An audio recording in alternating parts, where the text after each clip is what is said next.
algunos reportes, ¿no? Pocos, pero algo, ¿no? No es tan, digamos que puede darse, ¿no? De todas maneras, es mejor no consumir alcohol con estos macrólidos. Bueno, la clindamicina tiene un espectro de actividad similar a los macrólidos, pero con una ventaja, actúa contra bacterias anaerobias. Entonces, por heridas de arma de fuego, por cuando hay derrame intestinal, por ejemplo, hay muchas bacterias anaerobias y de todo tipo, entonces puede ser útil. No se utiliza en personas alérgicas, por ejemplo, a los betalactámicos también se utiliza. Es un muy buen fármaco, pero tiene un problema aquí y es la posibilidad de provocar diarrea que podría ser debido a colitis pseudomembranosa. Ahora vimos el problema de colitis pseudomembranosa y la clindamicina está aquí, pues, digamos, ocupando un lugar importante, a pesar de no ser de amplio espectro. No es de amplio espectro, pero miren que a pesar de eso, pues se asocia bastante, pues relativamente, ¿no? No quiere decir que no recibo clindamicina porque me va a dar esto, no. Sino que hay que estar en vigilancia. Ahí, seguramente cuando el paciente recibe el fármaco, digamos, tiene unas instrucciones serias el enfermero de estar pendiente de esta situación. ¿Cómo está funcionando el estomaguito? A ver, cuénteme, ¿cierto? ¿Cómo está? Bueno, y repito, la diarrea por antibióticos siempre debe ser un motivo, pues, como para ahondar un poco y no dejar coger ventaja a un problema que, repito, cuando empieza es muy rápido, ¿no? El deterioro de la persona, inclusive el riesgo de muerte. Clorfenicol. Este fármaco, si no fuera por un defecto grave que tiene, sería el ideal. Venga, les comento por qué. El clorfenicol es un fármaco que tiene, digamos que es sencillo desde el punto de vista molecular, es sencillo. Y eso obviamente hace que, si bien se descubrió en la naturaleza, la verdad es que se obtiene muy bien, se obtiene muy bien desde el punto de vista, miren acá, miren que no es tan complejo, ¿no? Si ven, comparado con la vancomicina o con un macrólido, no es tan complejo. Entonces, cuando una molécula no es tan compleja, es relativamente barato hacerlo en el laboratorio, ¿sí? ¿Vale? Entonces, el clorfenicol es un fármaco que, miren que se obtuvo en Venezuela, miren, Streptomyces venezuelae, ¿sí? Venezolano, de una bacteria del suelo, ¿no? Pero miren ustedes que en la actualidad, aquí está, miren, se produce por síntesis química, ¿no? Como es sencillito, pues sale barato hacerlo en vez de cultivar la bacteria, ¿sí?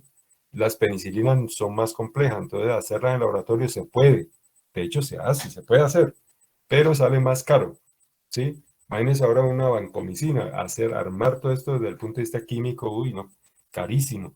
Entonces sale mejor cultivar. Este no. Entonces esa es una ventaja que tiene, ¿sí o no? Que se puede obtener cantidades industriales, pues, sin síntesis química y eso es fácil de hacer. Bueno, además, es un fármaco que tiene muy buena farmacocinética. Compárenlo con los aminoglicosidos y verán que es muy diferente. Clorfenicol atraviesa prácticamente todas las barreras biológicas. Cerebro, pulmón, llega a todo lado. Inclusive la barrera hematoencefálica, ¿no? O sea, de hecho, se sirve la meningitis por hemófilos, por meningococo, por meningococo, por hemófilos, por neumococo, que es Neisseria meningitidis. O sea, todo está. Tiene un amplio espectro de actividad, funciona contra A, B, C, eh, gram positivo, negativo, anaerobios, bacilos, cocos, todo, ¿cierto? Tiene un muy buen espectro. Además, le decía, es barato porque es sencillo de obtener. Es un fármaco que tiene posibilidad de aplicarse de manera tópica, es activo por vía oral. Si quieres, hay preparados por vía parenteral. Mejor dicho, moñona, ¿sí o no? ¿Lo quiere oral? Aquí está. ¿Lo quiere parenteral? Mírelo. Y no, ¿dónde llega? A todo lugar. ¿Es barato? Sí. ¿Se absorbe por todo lado? ¿Verdad? ¿No? ¿Actuar contra quién? Contra lo que quiera, ¿vale? Genial, pero tiene un problema. ¿Cuál es este? Este de acá. Toxicidad. Entonces, el fármaco es bastante riesgoso, pero en términos relativos, obviamente, ¿no? Entonces, puede producir toxicidad de la médula ósea, a veces inclusive irreversible, y esto puede llevar a la muerte. Entonces, es una lotería, ¿no? El fármaco es como comprar un boleto, ¿no? Y de pronto, ¿cierto? Se la gana uno. Entonces, el fármaco no es muy utilizado hoy en día. Además, produce en los niños un síndrome del niño gris, una alta mortalidad en los neonatos, se pone grises y eso afecta el hígado. Bueno, en fin, es un medicamento que se utiliza solo en infecciones sensibles potencialmente mortales. Ah, el paciente está pendiendo de un hilo y no funcionó nada más. Bueno, cloranfenicol. Hay también preparados tópicos, ¿no? Esto sí, hay preparados tópicos pues para conjuntivitis y es muy buen fármaco, ¿no? En ese sentido, pues funciona bien, pero ya para uso en, digamos, en situaciones ya clínicas, sistémicas, el fármaco tiene muy poquita aplicación, a pesar, repito, que si no fuera por esto, bueno, este sería pues el campeón, la verdad. Sería muy buen fármaco, pero tiene estos problemas, pues ese supero. El resto sería genial. Bueno, tetraciclinas se llaman así porque tienen esta estructura, ¿cierto? Uno, dos, tres, cuatro ciclos, ¿lo ven? Tetraciclinas eh, son fármacos, la verdad, viejitos, ¿cierto? Viejitos, la mayoría son viejitos y tienen un espectro amplio, ¿cierto? Espectro amplio, funcionan contra muchos microorganismos, pero tienen un problema. Son toderos, ¿no? Toderos. Hacen esto, actúan contra A, B, C. Tienen un espectro amplio de actividad, pero casi siempre hay algún antibiótico mejor para cada una de esas aplicaciones, ¿sí? Este es el problema, es como el todero, ¿no? Usted que yo soy jardinero, arreglo la piscina, yo sé de mecánica, pero casi siempre hay un mecánico mejor que esa persona.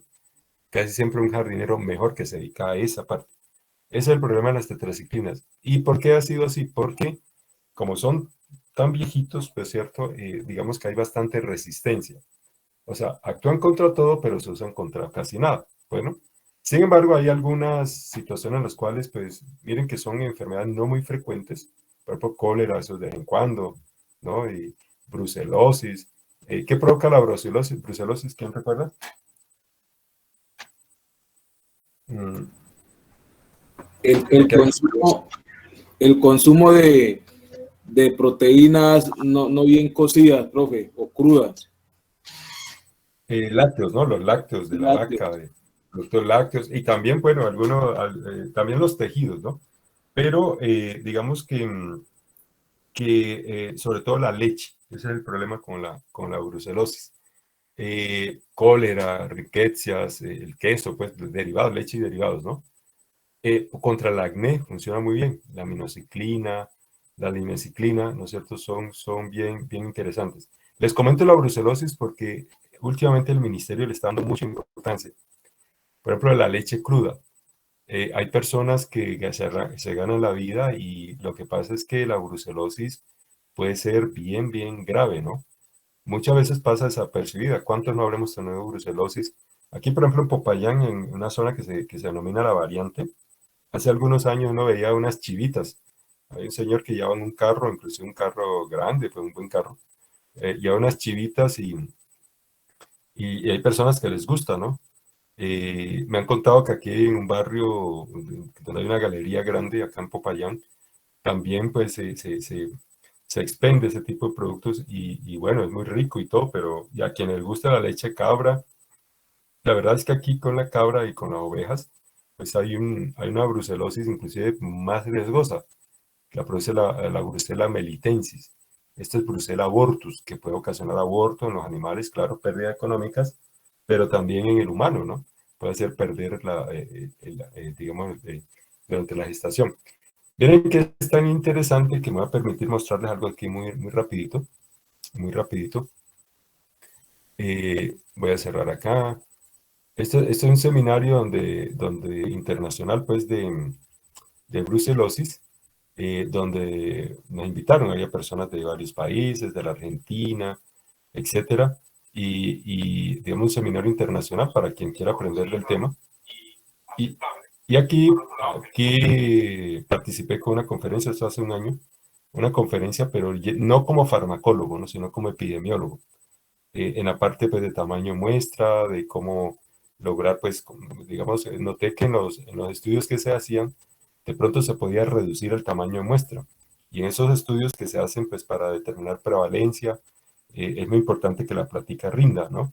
Entonces, eso lo noté y pues que si se podía hablar de esa temática y me dijeron que sí, me había invitado pues como grupo de investigación Y es esto, ¿no? De cómo bajar el tamaño muestra, ¿no?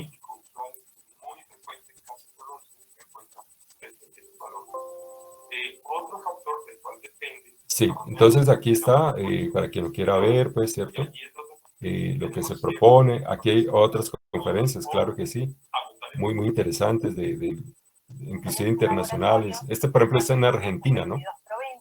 Que hablaba de cómo armaron su red nacional de brucelosis, ¿cierto? Cómo la armaron y aquí se pretende hacer lo mismo, armar una red nacional de laboratorios de brucelosis. Obviamente allá nos llevan ventaja, tienen toda una serie bueno, tienen experiencia, tienen recursos y lo de siempre, ¿no? Pero aquí pues estamos avanzando y no estamos tan mal, pues, porque hay unas personas obviamente muy buenas. Aquí tenemos científicos excelentes, de verdad, ¿no? Esta persona, por ejemplo, quien dirigía estas conferencias, muy bueno. Vale la pena, créame, la menos interesante es la mía, ¿no? La conferencia. Pero mire, esta persona creo que es de México, me parece que es mexicana, me parece. Eh, sí, sí, no, esta es Argentina, otra Argentina. Y había personas de México, como les digo, bien interesante. Y quienes quieran pues aprender del tema, este es un seminario internacional. Miren, esto por ejemplo, de un estudio que se hizo en Córdoba, publicado pues en esta revista internacional del año pasado. Entonces, es este seminario internacional de brucelosis.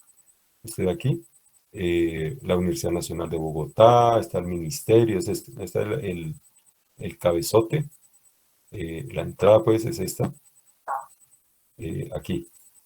A ver, un momentico. Esto, Seminario Internacional de Brucelosis, la Nacional, la OPS, la Organización Panamericana de la Salud, el Instituto Nacional de Salud de Colombia, la Universidad del Cauca, ahí participamos nosotros representando a la universidad, el ministerio, pues, ¿no? Es algo bien bonito, pues, que nos tuvieron en cuenta, pues, para participar y bueno, ahí se hizo el deber, pues, de tratar de mostrar lo que se hace y una propuesta, pues, para que se reduzca el tamaño muestra y la platica alcance más. Básicamente ese era el objetivo de la conferencia que hice. Bueno, voy a cerrar aquí. Pero pues, repito, no hablé nada de farmacología, sino de epidemiología, de tamaño muestra, cosas más matemáticas, ¿no? Bueno, aquí miremos, entonces, las tetraciclinas tienen un inconveniente y es que por medio de este mecanismo, ¿cierto? Por medio de esta estructura química, ellos se unen al calcio. El calcio está aquí y miren, se forman enlaces y se pueden formar unos complejos con el calcio que no se absorben, ¿sí? ¿Vale? Entonces, otra vez, esta es la tetraciclina y supóngase que esto, voy a buscar que sea blanco. Esto es el calcio, ¿sí? Este es el calcio blanco. De la tetraciclina se une al calcio y resulta que esto no se absorbe. En resumen, pasa derecho, ¿cierto? No se va a absorber porque este complejo no es posible absorberlo en el intestino, ¿no? Se vuelve insoluble y no es posible, pasa derecho, ¿no? Entonces, los productos lácteos, queso, etcétera, tiene leche, yogur, todo, cualquier producto derivado de la leche o la leche misma tiene ese inconveniente. Por supuesto, aquí también hay una secuencia, ¿no? Una secuencia en la aparición de estos fármacos y el problema es más frecuente con las más viejitas, ¿cierto? Tetraciclina, oxitetraciclina, que a propósito dura menos su efecto también. La minoxiclina y doxiciclina son de las mejores, ya digamos su valoración del efecto es mayor. Por ejemplo, la doxiciclina es muy útil en este tipo de infecciones. Miren que contra el acné es frecuente que se formule hoy en día la limeciclina, tiene una aplicación muy importante en acné. El acné lo produce una bacteria, ¿no?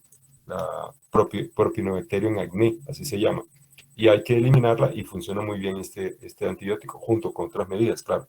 Bueno, entonces, además, el problema no solamente ocurre con los antiácidos, perdón, con los alimentos y el calcio, sino con antiácidos. ¿Por qué? Porque los antiácidos tienen hidróxido de aluminio y magnesio. El aluminio y el magnesio pueden reaccionar. El calcio también, ¿vale? Sulfato ferroso también. Entonces, miren la interacción, ¿no? Por ejemplo, estar haciendo tetraciclinas y le formularon para el acné limeciclina y resulta que consume también sulfato ferroso. Bueno, hay que tener cuidado y tratar de espaciarlas. Estas interactúan menos con alimentos, es cierto, estas interactúan menos con alimentos, pero la precaución dice que es mejor pues separarlas, ¿no? En cuanto al tiempo, es un muy buen consejo. Así, digamos, el fabricante diga que hay muy poca interacción, ¿vale? Es cierto, las nuevas tetraciclinas tienen menos posibilidad, pero esto es un problema. Es tan problemático esa tendencia a unirse al calcio que plantea problemas de biodisponibilidad, claro que sí, y también, como le gusta el calcio, puede generar alteraciones dentarias y óseas por depósito del antibiótico. Entonces, no deben implementar en niños ni durante el embarazo y la lactancia porque es que se une al calcio. ¿Sí? De los niños pequeños puede ocasionarnos problemas muy importantes, ¿no? E inclusive, digamos, personas que se expusieron desde niños, ¿cierto? Entonces tenemos un problema serio, por ejemplo, en los huesos, en los dientes, ¿cierto? Y miren lo que ocasiona en los dientes, ¿sí? ¿Vale? Miren aquí, miren, el problema de una generación. Miren qué interesante, ¿no? ¿Por qué? Porque miren ustedes que esto ocurre un manchado de los dientes, ¿ve? Esto es por tetraciclina, ¿sí ven? Entonces, nosotros le decía que estudié en Riohacha, en La Guajira, teníamos un compañerito que tenía los dientes muy oscuros, de color chocolate, pues, pero oscuros, oscuros. Una cosa, y malformados, ¿no? Eran como triangulares. O sea, ese niño fue sometido, pues, en el vientre materno a un bombardeo. Obviamente nosotros no sabíamos en esa edad, pero ya después uno atando cabos, pues ya cuando pasa el tiempo, ya cuando uno estudia estas cosas, ese niño probablemente estaba pues sometido a esta parte, esta exposición. También en los huesos, ¿no? Por supuesto, se entiende por qué puede afectar la calcificación de los niños. En embarazo no se permiten las tetraciclinas, o por lo menos están en riesgo alto en lo posible evitarlas porque inclusive pueden malformar los dientes, ¿vale? Pueden malformar, aunque aquí no puedo garantizar que sea por eso, puede ser un impacto, un accidente, no sé. Pero ese niño que recuerdo tenía una malformación en los dientes. O sea que, insisto, eso tiene que haber sido una cosa pues de locos, ¿cierto? El bombardeo que recibió el vientre materno. Y, por supuesto, puede afectar el crecimiento óseo, este tipo de cosas, ¿no? En los huesos, miren que las tetraciclinas son Herodes, ¿no? Los niños nada que ver, ¿cierto? No les gustan los niños. ¿Ven ustedes? ¿Sí? Entonces, las tetraciclinas tienen pues esa situación, ¿vale? De ustedes que pueden ser afectadas por, digamos, esta problemática. Bueno, muy bien, volvamos acá entonces, volvamos acá y continuemos para acabar esta parte. Bueno, entonces forma complejos insolubles. Ah, bueno, problemas. Antes en lo de acné y cuando se utilizan fármacos de este tipo hay un riesgo de fotosensibilidad. La persona debe protegerse de la luz. Lo mismo que con las quinolonas, ¿no? Con las quinolonas también, ciprofloxacina, ese tipo de medicamentos también. Alteraciones digestivas y hepáticas, puede provocar superinfección, que ya dijimos, que es que crece un microorganismo porque el otro le abrió campo, el antibiótico. Y estas interacciones ya las mencioné. Bueno, antibióticos que se interfieren con la síntesis o utilización del folato, esta combinación, sulfamethoxazol, trimethoprim. Las sulfonamidas o sulfamidas, digamos que son muy antiguas, pero lo mismo, como son tan antiguas, recuerden que los antiguos, la que sale bien librada es la penicilina. Y eso porque tiene hijitos, tiene hijitas, ¿no? Derivados que, ¿no? Tienen un montón de hijas, antibióticos hijos de ellas, pues, ¿cierto? Otras penicilinas que tienen, pues, le cubren la espalda. ¿Sí? Porque ella solita como tal, ella tiene, ya dijimos, algunas limitaciones. Pues algo parecido pasa con tetraciclinas, que ya dijimos, las sulfonamidas sí que son viejitas, ¿no? Inclusive antes que las penicilinas, porque esas son sintéticas, estas son totalmente en laboratorio. Su uso ha descendido, ¿no? Ya no, pues ¿por qué? Porque hay muchísima resistencia, como son tan antiguas. Bueno, ¿qué es lo que se ha hecho? ¿Por qué han resurgido algunas? Porque se combinan con trimethoprim. Digamos que estas actúan de una manera, las sulfonamidas, y el trimethoprim actúa de otra forma. Entonces, al combinarse, tenemos ahora sí pues una combinación respetable. ¿cierto? Con muy buenas aplicaciones en infecciones gastrointestinales, inclusive algunas de tipo otorrinolaringológico. No funciona muy bien en faringomigdalitis, ¿no? Recuerden que ahí es la G. Entonces, ¿por qué hay muy buen suceso cuando se combinan estos fármacos? Porque las sulfonamidas actúan aquí, afectan la síntesis del ácido fólico y el trimestoprim actúa en otro paso enzimático, ¿no es cierto? Pero que miren que va en la misma línea. Entonces, usted hace esto, las daña aquí y yo me encargo de este paso acá. Entonces son pasos distintos. Hay sinergismo. Imagínense que esta ruta metabólica es como una serie de baldosas de pasos que la bacteria va haciendo para llegar a la síntesis de tetrahidrofolato, que es muy importante. ¿Recuerdan para qué se utilizaba el tetrahidrofolato? Pues para todo, ¿no? Esta no es. Se utiliza para todo. A ver, bueno, la cerré.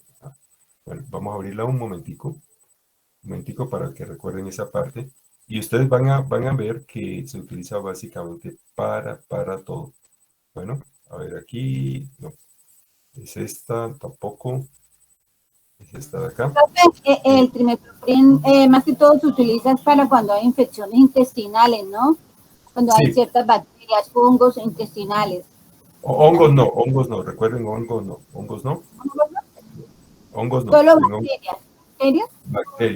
bacteria. Y también las sulfonamidas tienen cierta aplicación marginal contra todo. Por ejemplo, bueno, no quiero entrar en mucho detalle, pero por ejemplo en algunos casos de resistencia a malaria, pero son casos muy específicos, ¿no? Combinados con otros medicamentos. Déjenme ver aquí algo, aquí. Esto era lo que le quería mostrar a ustedes. El ácido tetrahidrofólico, mírenlo acá, observen que, miren acá, es este THE, THF. Observen que aquí actúan sulfonamidas y trimestoprim. Y sirven para todo esto, síntesis de ADN, de ARN, de proteínas, pues todo de ahí para adelante, miren. Entonces, si afectamos la síntesis de ácido tetrahidrofólico, logramos un buen efecto. Y esta combinación de sulfonamidas y trimestoprim funciona muy bien inhibiendo la síntesis de ácido fólico. Entonces, ¿ven por qué es tan buen fármaco? Esa combinación, porque ellos cooperan, ellos tienen la posibilidad de generar sinergismo. ¿Sí? ¿Y qué quiere decir sinergismo? Que funcionan mejor, combinaditos que cada uno por separado. Entonces, ya saben, tetrahidrofólico, aquí vienen ácidos nucleicos, proteínas, dentro de ácidos nucleicos DNA, RNA. Entonces, las sulfonamidas combinadas con trimestoprim, por ejemplo, trimestoprim y sulfametoxazol, que es una sulfonamida, tienen un efecto importante, digamos que sinergístico, funcionan mejor. Realmente el Bactrim es una combinación de dos antibióticos, no es uno solo, ¿sí? Las sulfonamidas se parecen al ácido paraaminobenzoico y inhiben la enzima de hidroterbato sintetasa, entonces este producto no se produce bien. Y el trimestoprim inhibe o bloquea el paso de hidrofolato reductasa, o mejor, mediado por la dihidrofolato reductasa de ácido dihidrofólico a tetrahidrofólico. Y de aquí vienen proteínas, en sí, bueno, ya lo que vieron. En resumen, esto no es para aprendérselo, pues a mi modo de ver, pero sí saber que ellas actúan de una manera coordinada. Y eso revivió a las sulfonamidas. Si no, estaban condenadas, porque claro, las sulfonamidas solamente actúan aquí y es muy fácil generar resistencia. De hecho, ojo con esto, ¿no? Los antisolares contienen PAVA. Algunos suplementos alimenticios pueden contener PAVA. Algunos anestésicos inclusive contienen PAVA. Entonces, algunos fabricantes dicen que hay que tener cuidado cuando se le suministra PAVA a la bacteria, porque aquí sí puede generar resistencia, porque donde está actuando es precisamente actuando contra el PAVA, y si hay mucho PAVA, pues se va a zafar por ahí la bacteria. Bueno, listo. Entonces, esta es la combinación trimestoprim sulfametoxazol, Bactrim, Septrim. Tiene un espectro amplio, efectos bactericidas, infecciones urinarias, gastrointestinales, ¿no? Repito, no funciona muy bien, es contra faringomigdalitis, neumonía por neumocistis girovesi, pero los medicamentos pueden ocasionar problemas graves, ¿no? Cristaluria, ¿qué hay que hacer? Mucha hidratación. O sea, el paciente que lleva y se lleva una fórmula de, por ejemplo, trimestoprim sulfametoxazol, hay que evitar que se le formen cristales. Imagínense cristales en los vasos renales. Provoca sangrado, ¿no? son como micro agujitas, pues eso no es bueno. Entonces hay que aumentar de una manera importante la ingesta de agua, mucha hidratación, eso es importante, me evita reacciones adversas. Trimestoprim, sulfametoxazol o cualquier sulfonamida que a veces se utilizan solas, rara vez, pero puede dar. Ah, bueno, antes que se me olvide, hay una sulfonamida que sí es muy utilizada solita, pero tópica. ¿Cuál es esa? La sulfadiazina de plata, ¿no? De plata, ¿se acuerdan? Sulfadiazina de plata. ¿Alguien recuerda el nombre comercial? Hay como dos productos, nombre comercial. Sulfaplata, muy bien, sulfaplata. Esa es una sulfonamida, sulfaplata.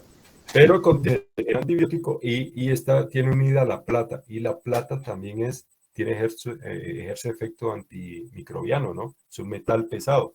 Es de plata, tal cual, la plata de hecho debe ser caro, ¿no? ¿Cuánto vale más o menos un pote de esos? ¿Cuánto vale? Vale como 16.000 pesos. Ah, no es tan caro, pensé que valía más. Ah, bueno, Con 17. Estoy viendo que allá ustedes venden a buen precio, ¿no? Bueno, eso me está gustando. Bueno, miren ustedes que allá hay, ese producto es muy bueno para quemaduras, porque es muy buen antibacteriano, entonces evita, por ejemplo, que Pseudomonas llegue ahí. Uy, eso es, que una quemadura en Pseudomonas ya les mostré. Es una puerta de entrada, pues, y que ahí puede saltar cualquier cosa en cuanto a consecuencias, ¿no? Bueno, raras las reacciones adversas, pero pueden ser graves, alergia, alteraciones sanguíneas, como le dije, cristaluria, ¿no es cierto? Bueno, estos otros fármacos interfieren en la síntesis de ácidos nucleicos, están las fluoroquinolonas, metronidazol, rifampicina, que se utiliza en tuberculosis y también en lepra, ¿no? En lepra, ¿vale? Bueno, ¿qué hacen esto? Mira, aquí tenemos la ciprofloxacina, levofloxacina, y hay otros. Inhiben la DNA girasa, actúan en los ácidos nucleicos, son bactericidas, tienen efecto posantibiótico prolongado. Hay derivados, estos nacieron mirando hacia el lado gram negativo y poco a poco las nuevas fluoroquinolonas han ido mirando hacia el lado gram positivo, ¿sí? Repito, nacieron mirando hacia el lado gram negativo, pero poco a poco han ido llegando nuevos productos que se les amplía el espectro, pero hacia el lado gram positivo. Al contrario de las penicilinas, que nacieron mirando hacia el lado gram positivo y las que se van ampliando hacia el lado gram negativo. Estas al revés. Ellas primero gram negativo y se han ido ampliando hacia el lado gram positivo, ¿vale? Por eso se dice que hay preparados, pues, los más recientes de un espectro ampliado. Puede resistencia, ¿no es cierto? La mayoría no atraviesa la barrera hematoencefálica. Se puede utilizar, por ejemplo, contra tuberculosis, pues, de segunda línea. Pero tiene un problema importante. Estas son otras Herodes, ¿no? Las quinolonas son otros fármacos Herodes. Miren, se notó en animales en crecimiento cuando se les suministraba de manera experimental, ensayando, se vio que se afecta, ¿no? Los animales en crecimiento porque miren que ustedes que tienen la posibilidad de disminuir la síntesis de tejido conectivo a base de colágeno, este tipo de sustancias, los tendones, esto, entonces el recubrimiento de las articulaciones. Entonces, en niños, embarazo y lactancia, nada que ver, ¿no? En niños pequeños casi no se utilizan, excepto en algo que se llama fibrosis quística, ¿no? Que es una infección grave, un problema grave de pulmonar, y ahí pues es peor no darlo, ¿cierto? Porque tiene una alta mortalidad esa fibrosis quística, un problema pues de origen genético y es grave. Entonces, bueno, de pronto allí sí, en niños pequeños, pero en general casi que hay que tener cédula para que uno reciba un fármaco de estos. Bueno, miren que afectan tanto este tejido articular que las personas deportistas tienen un riesgo mayor de lesión tendinosa, incluida la rotura, aunque es raro, pero eso puede ocurrir. ¿Por qué? Porque es que afecta el tejido conectivo. Ya les digo, tendones. Por ejemplo, entonces el tendón, digamos, deja de fortalecerse, la persona se sigue entrenando y resulta que hay un momento en que ese tendón ya no da, obviamente estamos hablando de tratamientos pues prolongados, pues, ¿no? De que me tomé ayer me hice un tratamiento contra Cipro y ya no voy a volver a trotar de por vida, no, es peor. Sino que en tratamientos largos, prolongados, ha visto poquitos casos, un poquito, pero eso lanza la alerta de que personas pueden sufrir lesiones tendinosas relacionadas con el uso de este fármaco, ¿no? He visto reportes de deportistas, ¿no es cierto? Digamos que se produce rotura del tendón. Por ejemplo, miren, perros. Aquí me sale una en perros. Pero miren, tendinopatías por fluoroquinolona, ¿sí ven? Tendinitis y roturas de tendones. Miren que uno que se va a imaginar esto. Entonces, puede ocurrir en este artículo 7, ¿no es cierto? Y aquí está reportado, ¿no? Aunque en qué cuenta han sido documentadas desde 1983. Presentamos 5 casos, miren, ¿cierto? De tendinitis inducida por fluoroquinolonas, 3 por levofloxacina y 2 por ciprofloxacino, ¿vale? Insistimos en la importancia de la detección precoz para evitar rupturas tendinosas, ¿no? ¿Vale? Entonces vale la pena uno mirar, mire, aquí está el caso, varón de 70 años, miren, seguramente no es un deportista de alto rendimiento, ¿no es cierto? Y aquí, mire, al tercer día de iniciar tratamiento, presenta dolor y tumefacción de ambos tendones aquilios, con marcada impotencia funcional, ¿se ven? ¿Vale? Tenía una neumonía y miren que estaba recibiendo levofloxacino, ¿vale? Entonces se diagnostica, no sé, bueno, esto es una mujer de 67, este es 73, 68, bueno, todos son personas de cierta edad, y miren ustedes que provoca, pues, digamos, alteración, ¿no? En ese sentido.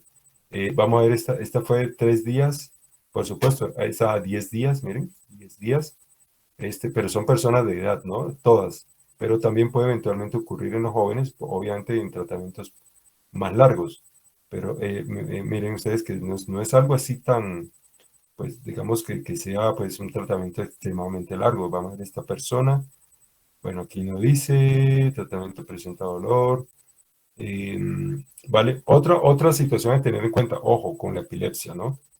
Las quinolonas en epilepsia tienden a presentar, pues, o sea, hay un riesgo de que se exacerbe, ¿vale?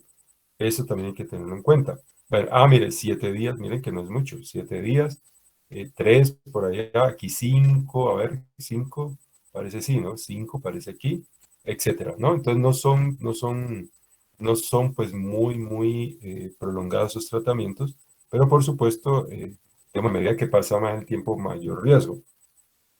Bueno, entonces, incluida la rotura, fotosensibilidad, al igual que con las tetraciclinas, hay que protegerse de la luz. Interacciones, lo mismo, con cationes multivalentes, ¿no? Y lo mismo pueden ser, miren que muchas cosas se parecen a las tetraciclinas, perdón, a los macrólidos. Y aquí a las tetraciclinas, cationes multivalentes, leche y demás. La interacción es menor que con tetraciclinas, pero digamos que hay que tener precaución.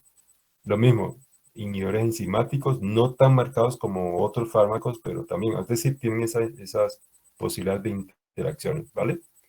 Bueno, y el metronidazol es un profármaco, es bactericida, sobre todo en bacterias anaerobias. Se utiliza contra Helicobacter pylori, también contra protozoos. Aquí está Trichomonas vaginalis. Está también, obviamente ustedes saben, enfermedad histolítica, ¿no? La amibiasis. Recuerden que puede haber inclusive acceso hepático amibiano, eso es gravísimo. Y una amibiasis pues, intestinal, pues que ustedes saben que se puede dar. Bueno, molestias gastrointestinales lo más frecuente. Hay también la posibilidad de alterar, miren, el sistema nervioso central y obviamente ustedes esto sí lo conocen muy bien, que es un fármaco que puede provocar reacción tipo disulfiram y que puede inhibir la citocromo P450, también provocando aumento del efecto de otros medicamentos. Bueno, muy bien. ¿Listos? ¿Preguntas? ¿Inquietudes? Profe, yo había escuchado por ahí que el trimestoprim sulfa no se debe tomar con un AINE, con un ibuprofeno, porque se puede intoxicar. Anteriormente hubieron muchos intoxicados que les formulaban así, entonces se detectó que esos dos no se pueden disolver en un solo organismo. No lo he escuchado, no lo conozco. Voy a mirar si hay algún reporte reciente, pero no he escuchado también una interacción pues de que sea riesgosa. Lo que sí es que el trimestoprim sulfametoxazol, por el lado del sulfametoxazol, que es una sulfonamida, ellos tienden a cocinar algo que se llama kernicterus. ¿Y el kernicterus qué es? Que se produce entrada de bilirrubina al cerebro del neonato. Eso se ocurre en los niños pequeños. Por eso en embarazo tampoco se pueden dar. Porque hacen, digamos, por un mecanismo de competencia, ingresa la bilirrubina, que no debería ingresar al cerebro, pero entonces por efecto del antibiótico termina entrando al sistema nervioso central y es muy grave, ¿no? El kernicterus es muy, muy grave, ¿no? Mirémoslo aquí un momento. Se escribe con Q o con K. Kernicterus. Kernicterus grave, ¿no? Kernicterus sulfonamida. Lo traemos de una vez. Cimetroprim, sulfamethoxazol. Pero realmente es por el lado de la sulfonamida, ¿vale? Por el lado del sulfamethoxazol. Entonces miren que, digamos que es de mucho cuidado. Bueno, como anoté de último trimetoprim, él realmente toma como más importante la primera, ¿no?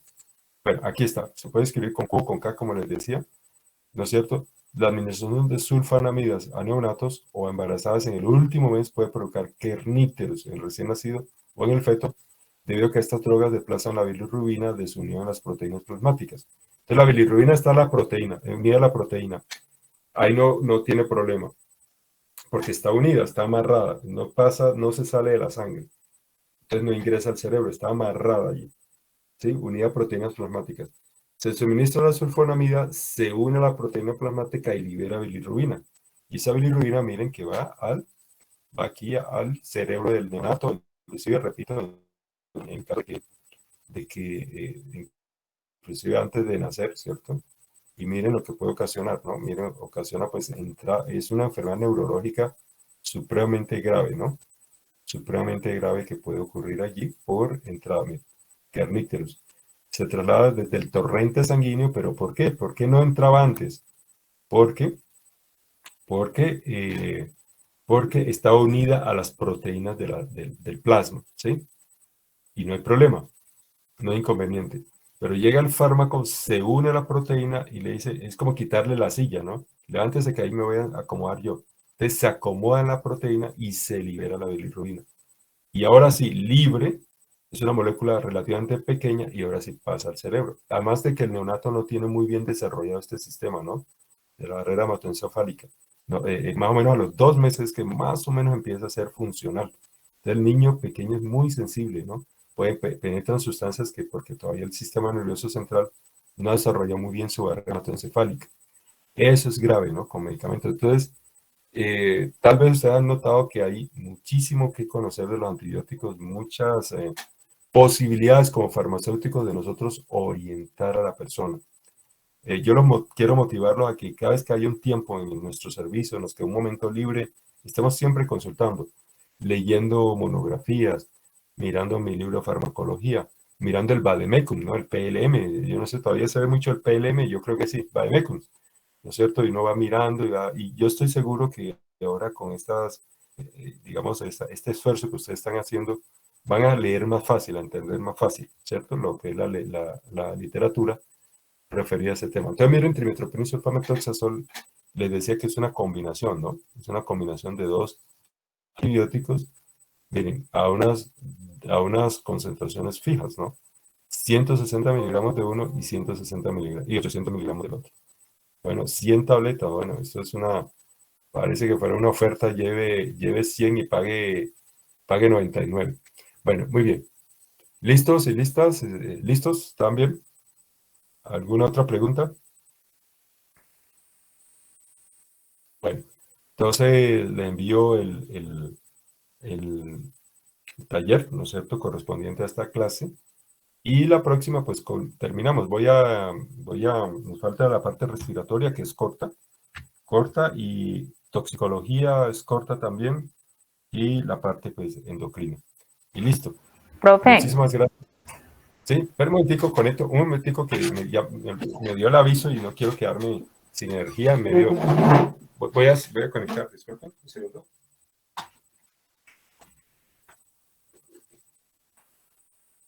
Ahora sí, dígame, por favor.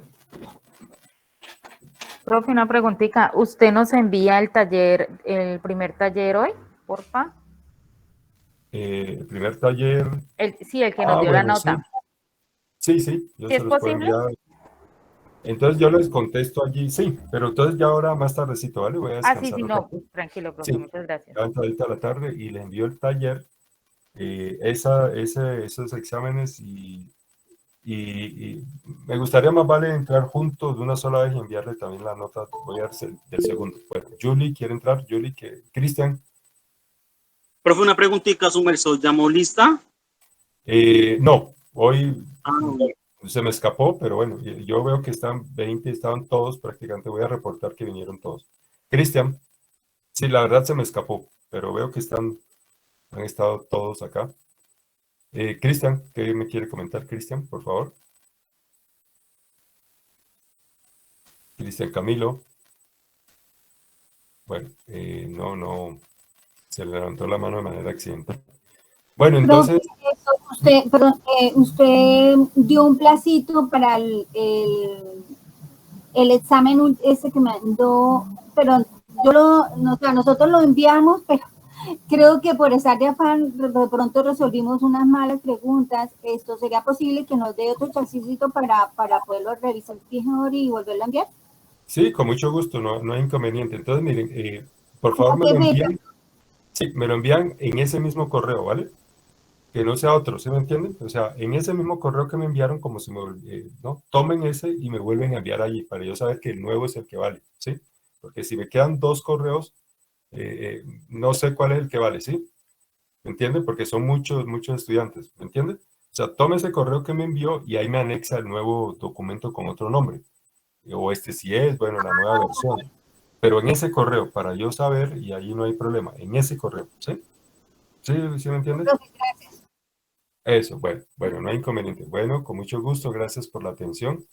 1000 flash. Entonces, que descansen, pues, y Gracias, muchas gracias profe, por la atención. igualmente. Muchas gracias por la atención, muchos éxitos. Hasta luego. Por favor, alguien, una persona por el interno, una sola persona que me recuerde, por favor, recordar enviar por favor, el primer taller corregido. El primer taller sí, por favor, alguien me recuerda, envíeme un WhatsApp, porque como estoy pendiente de la nota y lo otro de pronto se me escapa, y el taller nuevo, entonces a veces cuando son muchas cosas se me escapa. Alguien que me envíe al interno, y ya yo recuerdo, ¿vale? Gracias, muy amables. Listo, profe, gracias a usted. Listo, profe, muchas Bueno, hasta luego, éxitos. Gracias, profe. muchas gracias. Con mucho Gracias, gusto, profe. Chao, chao, hasta luego. profe. Muy amables.